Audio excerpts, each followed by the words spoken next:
The Historic Pact for Colombia coalition called upon political actors to reject coup-like actions. Spain's farmers protest against government policies affecting rural life. Algerian and Beijing authorities reaffirm full respect for international law in Western Sahara.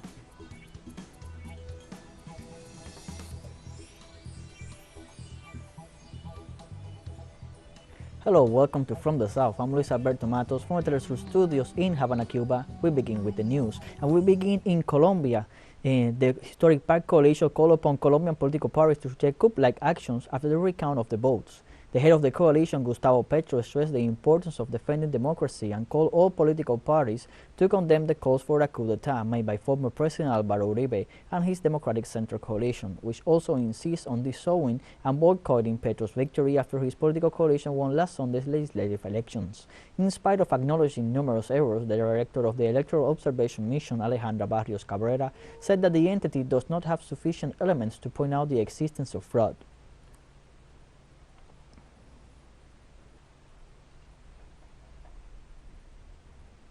The defense of former Honduran President Juan Orlando Hernández submitted an appeal this Saturday to the Supreme Court of Justice against the resolution issued last Wednesday approving the extradition of the former president to the United States. The lawyers of Hernández's defense team informed that they expect the prosecutors to make a thorough review of the appeal, where they have included matters that were not submitted for examination. Lawyers claim that no Latin American treaty includes extraditing a national, and recall that treaties are mutually binding on states, and that those do not exist only provide for the imposition of sanctions in accordance with investigations. Former President Hernández's extradition now depends on the response of the Supreme Court of Justice once it rules on the appeal, claiming that the evidence from the United States against Hernández never arrived to Honduras. Suddenly, supposedly videos, statements, or stuff. It might be said that the United States has them reserved, but the point is that they did not appear here. The government of Nicaragua suspended for the second consecutive week the hacking oil derivative despite the sustained international increase in the last 24 months and its impact on dependent economies. According to the Nicaraguan Energy Institute and the Ministry of Energy and Mines, for the week of March 20th to 26, the prices of gasoline, diesel, and liquefied petroleum gas will remain the same as the previous week. The document issued by the Nicaraguan Energy and Hydrocarbons Regulator stated that the unstoppable rise in the price of oil derivatives since January 2021 is due to the external causes that have a negative impact on the prices of everyday fuels. At the same time, it claims that the measure directed by President Daniel Ortega and Vice President Rosario Murillo includes the monitoring of international oil prices and their impact on the country, as well as the implementation of measures to alleviate the shortage of oil derivatives.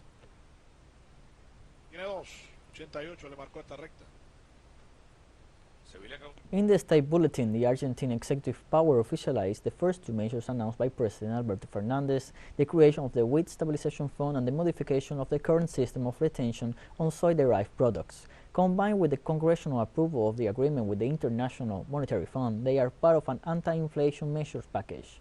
It adds up to the recent call for the different sectors to meet this Monday and thus broaden the range of the measures packages. In doing so, the nation is trying to reduce the local impact of the sharp rise in the international price of certain products as a result of the conflict in Ukraine and the sanctions imposed against Russia by Washington and its partners in Europe.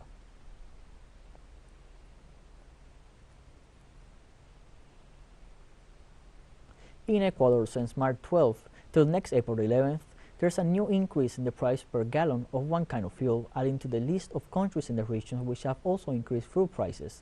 Let's see more details with our correspondent, Henry Pillajo.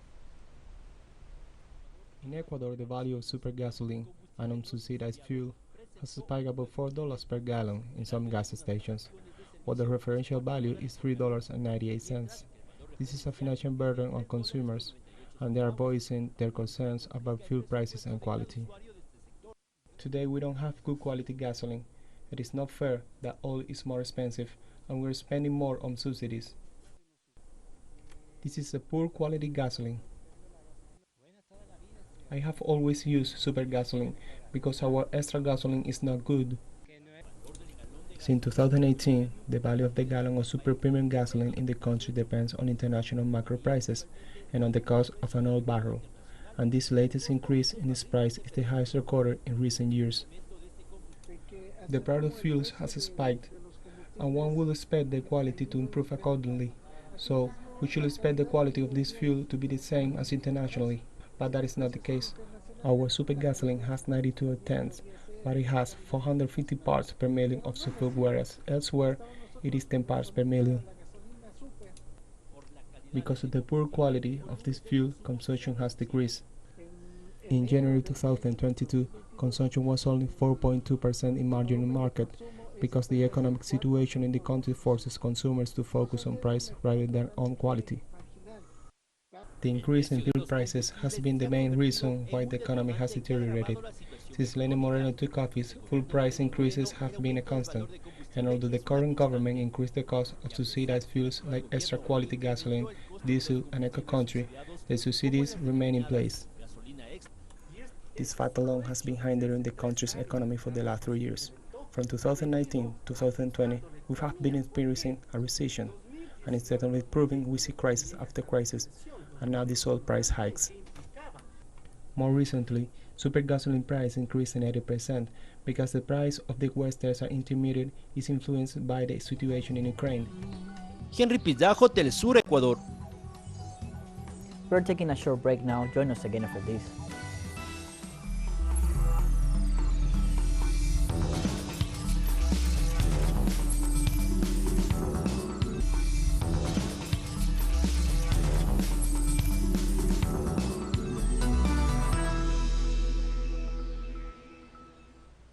Welcome back to From the South. In Spain, farmers from different cities gathered this Sunday in Madrid to hold protests in defense of rural life. From the wee hours, around 1,500 buses began arriving in Madrid with demonstrators from all over the country, some of whom have brought along their tractors and even horses and hound dogs. They have gathered in front of the Ministry of Agriculture in the nation's capital. This demonstration, organized by a platform called 20M Rural, seeks vindication for the agricultural sector in the country. They are protesting recent increases in the cost of energy and raw materials and other policies which they say are stifling farmers. Our feed cost us 6 or 7 times more than in the last 5 years. There is no one who can stand it. We can't even pay for it. The countryside is in absolute disrepair. Nobody listens to us. And it doesn't matter which government is in power.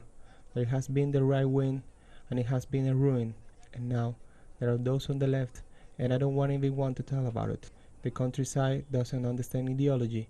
What the countryside understands is work. The first thing we ask the government, and urgently, is to abolish taxes on diesel and petrol so that our products can reach marketplaces more quickly and at cheaper prices.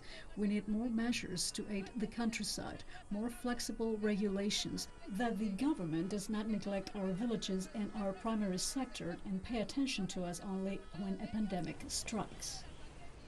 In southern Belgium, a car flat at high speed into carnival revelers in a small town early on Sunday, killing 6 people and leaving 10 more with life-threatening injuries. The prosecutor's office said that in the early stages of the investigation there were no elements to suspect a terror motive, and 2 locals in their 30s were arrested at the scene in Estrebi-Brakennies, around 50 kilometers south of Brussels.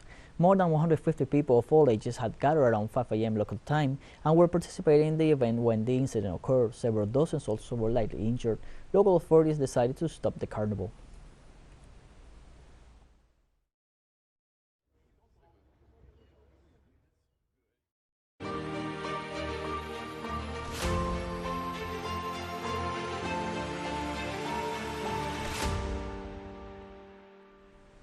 Russian army units delivered more than 75 tons of food supplies as part of the humanitarian aid provided by Moscow to the residents of Kherson and other neighboring regions. According to the Russian Defense Minister Sergei Shoigu, the humanitarian assistance includes cereals, noodles, sugar, canned food, potatoes, fruits, and other basic goods. This shipment is intended to provide support to residents of these regions who are facing difficulties in procuring food due to the non-payment of salaries by the government and Ukrainian employers in the context of the conflict between Kiev and Moscow. The Russian official also informed that this Saturday the army completed the evacuation of 112 Russian and foreign citizens who were transferred from the region of Kherson to Crimea. Meanwhile, authorities of the Joint Ceasefire Monitoring Center denounced the continued use of civilians as human shields by Ukrainian extremists.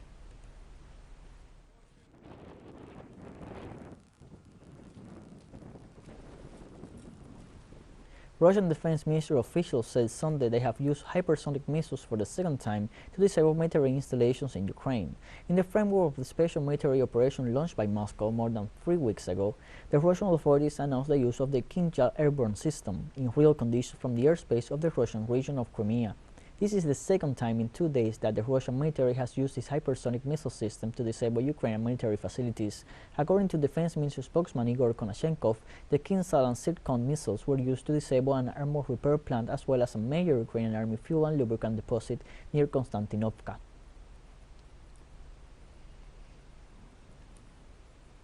Steering off from the waters of the Caspian Sea, sea-based cruise missiles Calibre, as well as from the airspace over the territory of Crimea. Kinzhal aviation missile system with hypersonic aeroballistic missiles destroyed a large storage site for fuels and lubricants of the Ukrainian armed forces near the settlement of Konstantinovka, Nikolaev region from this base. The main supplies of fuel for Ukrainian armored vehicles were carried out in the combat areas in southern Ukraine. This Sunday, Sergei Krupyanov, official representative of Gazprom, confirmed that the supply of Russian gas continues to be delivered as usual to Europe from the Ukrainian territory. The Energy Giants executive assured that up to March 20th, they had delivered 106.6 million cubic meters of gas to their European customers, a quantity that corresponds to the deliveries they have been making normally since operations began. Likewise, after recognizes that in general terms Europe has significantly increased its gas purchases from Russia due to the cold weather, the official disclosed that on Saturday the request made by several countries of the European Union to the company amounted to 106.6 million cubic meters. In Ukraine's Donetsk region, authorities report an increase in the number of fatalities and injuries as a result of intensified attacks by Ukrainian troops in the context of the conflict between the Balkan nation and Russia. The representative office of the self-proclaimed Donetsk People's Republic informed that at least 55 people lost their lives in that region, while another 318 have been wounded, among them 22 children in the last month. These figures are mainly due to the actions of various Ukrainian armed groups fighting against the pro-independent forces of the region and the Russian army.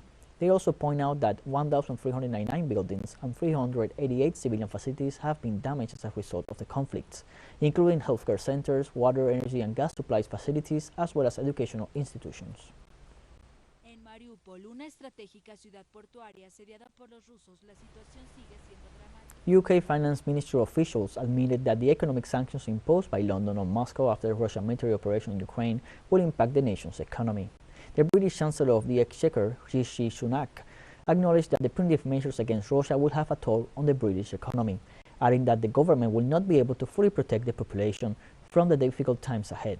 These statements come in the context of a set of economic and financial sanctions imposed on companies, entities, and individuals considered to be close to the Kremlin. British citizens will have to face, as from April 1st, a 54% increase in electricity bills. Although the British government offered loans to high-income families to help them soften the blow, many analysts consider that the aid will be insufficient in the face of rising inflation.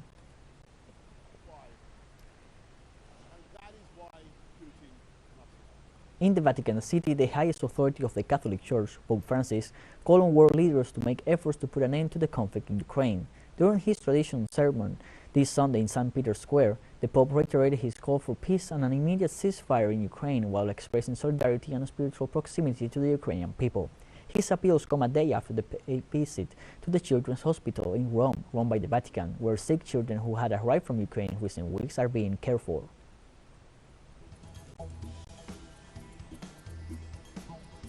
We have more news coming up after this financial break, so stay with us.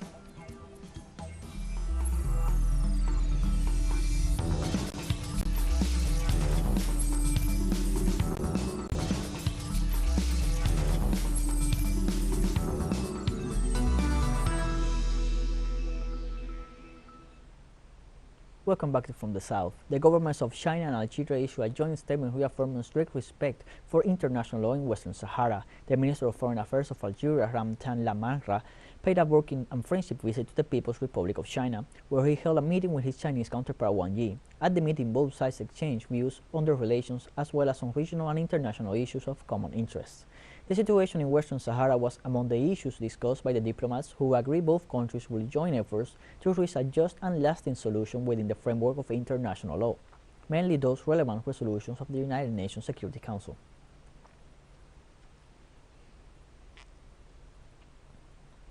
On another topic, but also in Algeria, the government rejected a U.S. request to increase its gas supplies to the European Union during a visit of U.S. Deputy Secretary of State Wendy Sherman to Algiers. She proposed the government the reopening of the Maghreb Arab gas pipeline, which passes through Morocco and has been closed since December 2021. Algeria currently supplies up to 11% of Europe's gas needs, but the European Union and the United States have demanded the increase of its supply by 4 percentage points. The Algerian government refuses to increase gas supplies in the midst of the Kiev-Moscow conflict because the Russian government has been Algeria's ally for decades.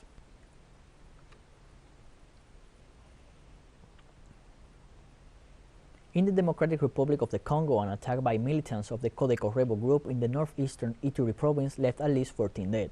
The local Red Cross reported that the attack took place on Saturday in a refugee camp, and all the dead were displaced nationals, including 7 children. Codeco, acronym for Cooperative for the Development of the Congo, is an armed militia composed mainly of representatives of the Lendu people, which operates in the province of Ituri. Codeco militants entered Dakpa and hacked people to death with machetes, a local leader said. The group has been accused on several occasions by the UN of perpetrating massacres and war crimes.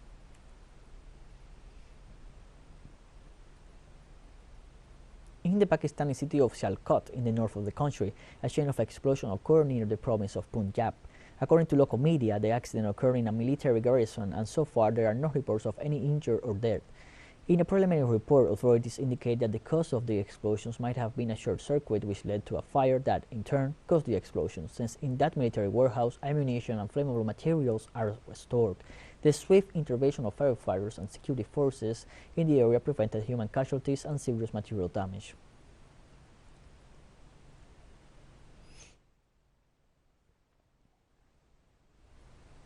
In the United States, a shooting at a car show left at least 1 dead and 10 wounded in the city of Dumas in the state of Arkansas.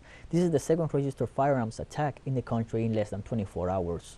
The local police department said the condition of the wounded is still unknown and that all of them had been taken to hospitals, and there's not much information available yet on the alleged attacker. Police officers and detectives arrived at the scene after a phone call reporting a shooting at the entrance of a local business. The Desha County Emergency Management Office reported that 2 separate incidents had also occurred. One was a high-speed chase, and the second one occurred during a car show at a parking lot.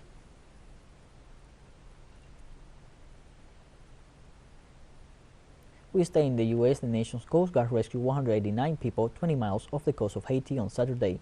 The castaways were trying to reach that country in search of a better life. The Coast Guard said they have significantly increased patrolling in the area of the straits between Cuba and Haiti in view of the current wave of Haitian citizens trying to get to the United States. On his part, the Rio Admiral of the 7th Coast Guard District said they are extending vigilance also to all areas southeast of the United States coast in order to intercept and rescue migrants in overloaded and unsafe vessels.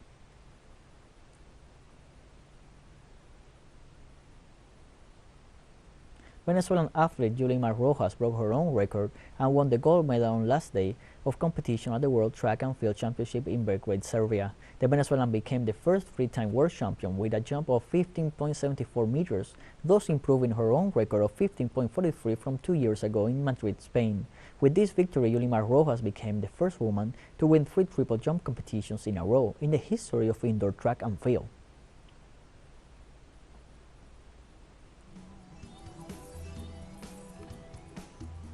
And we have come to the end of this news brief. Remember, you can find this and many other stories at our website in telesurenglish.net. And join us on social media, Facebook, Twitter, Instagram, and Telegram. For teleSUR English, I'm Luis Alberto Matos, and as always, thank you for watching.